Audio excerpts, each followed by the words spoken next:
stabilization. We'll continue this as long as we can. They have been able to make some headway on the fire to start to get in there. There were several explosions initially from the site itself, just by some of the hazards that were created by the facilities that it impacted. Like I said, we'll be on site. We'll provide more information as we get it through the night. Thank you. Thank you. Paul Humphrey, Chief of Police, Louisville Metro Police. I will reiterate what the Governor and Director Myman said. Please avoid the area and allow first responders to do the work to rescue, recover, and stabilize that scene. I will also say that in the meantime, before we can have a more formal update, please direct all of your attention to the social media of Louisville Emergency Management for any real-time updates. We will have a Family Reunification Center set up at the Louisville Metro Police Academy at 2911 Taylor Boulevard. There we'll have our Victim Services Unit that will be able to help any families get in contact with anyone they need. Again, please stay away from the area. Allow those first responders to do their job to make sure that that scene is as safe as possible. This will be an ongoing active scene for the next several days. We don't know how long it's going to take to render that scene safe for the investigation to take place. The NTSB will be the lead in the investigation, so as of right now, we will not be able to answer any questions related to the cause of this crash until the NTSB is able to give us more information. And with that, I will turn it over to the Senator.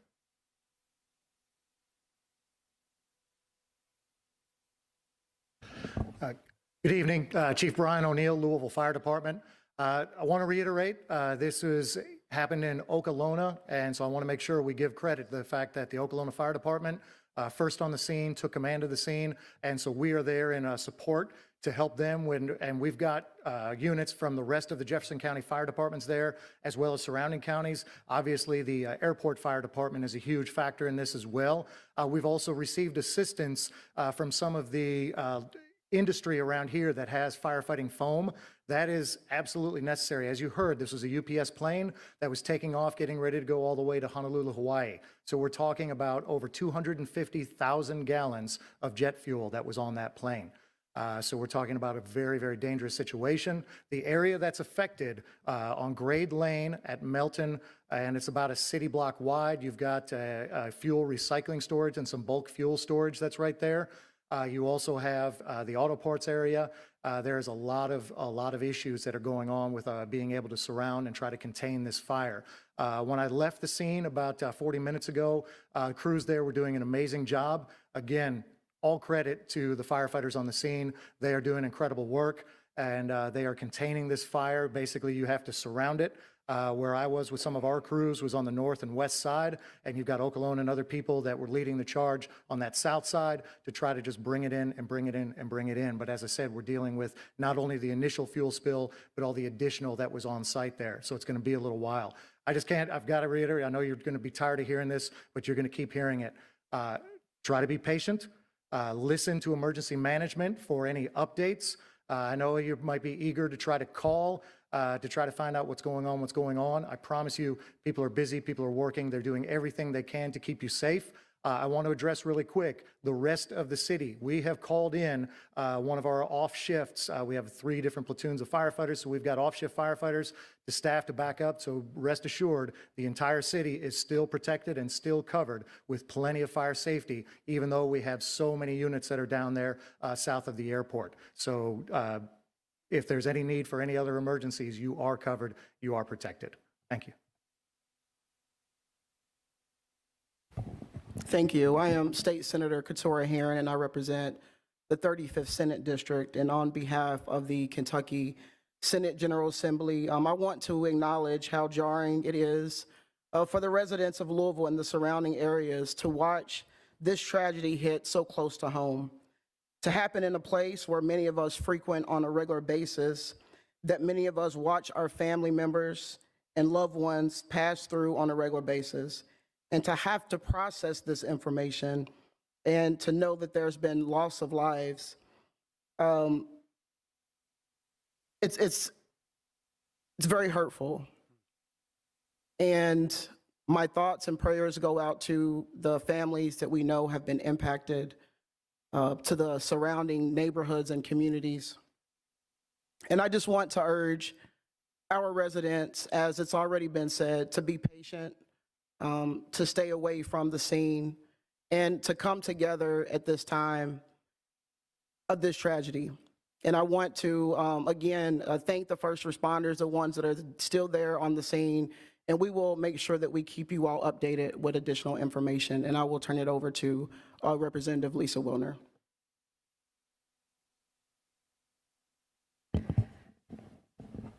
State Representative Lisa Wilner, representing House District 35, which goes all around the airport.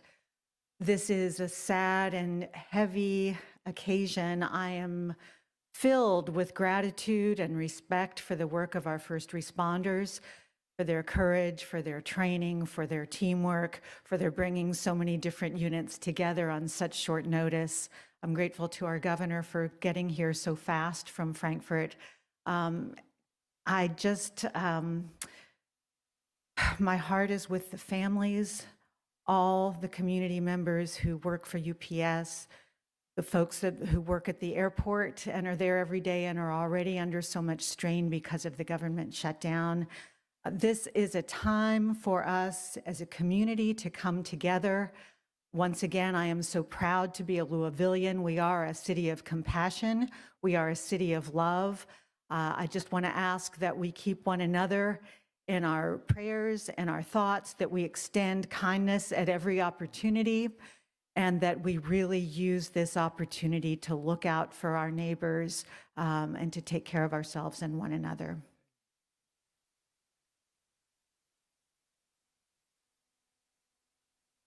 Okay, my name is Betsy Rui, and I represent Metro Council District 21, and the airport is in the heart of my district. And first, I would like to thank all the leadership of the first responders behind us and all the first responders out there in the field. This is what you all train for. I'm sad that we have to actually use all your training, but I'm glad that you have it. And my heart goes out to everybody at UPS, because this is a UPS town. My cousin's a UPS pilot. My aide's tennis partner is a UPS pilot. The intern in my office works overnight at UPS to pay for college. We all know somebody who works at UPS, and they're all texting their friends, their family, trying to make sure everyone is safe.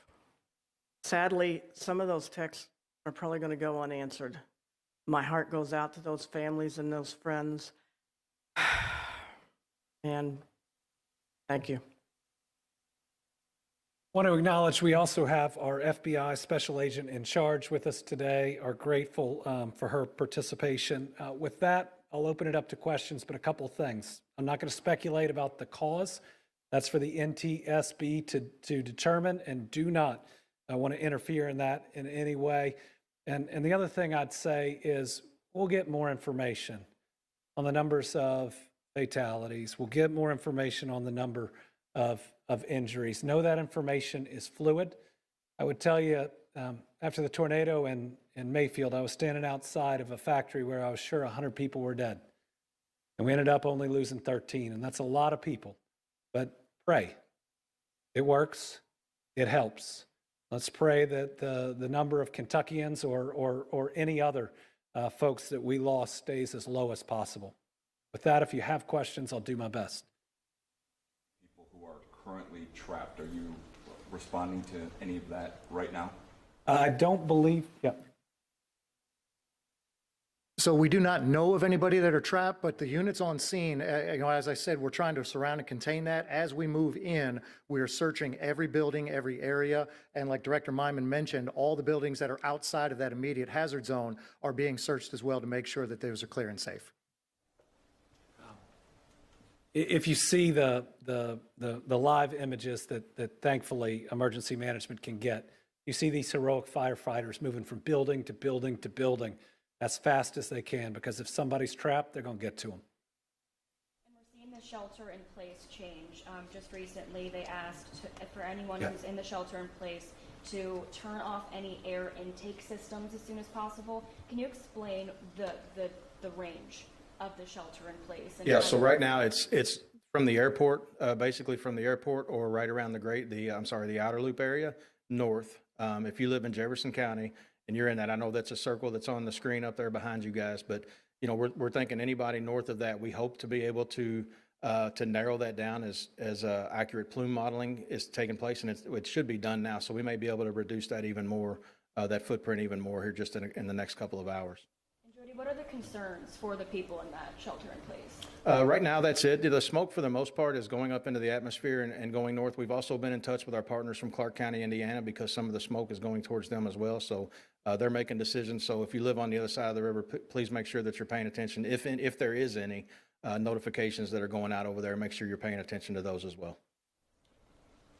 And there's a lot of numbers we're getting from the fire chief. I think he said 220,000 gallons. It's 220,000 pounds, which is about 38,000 gallons.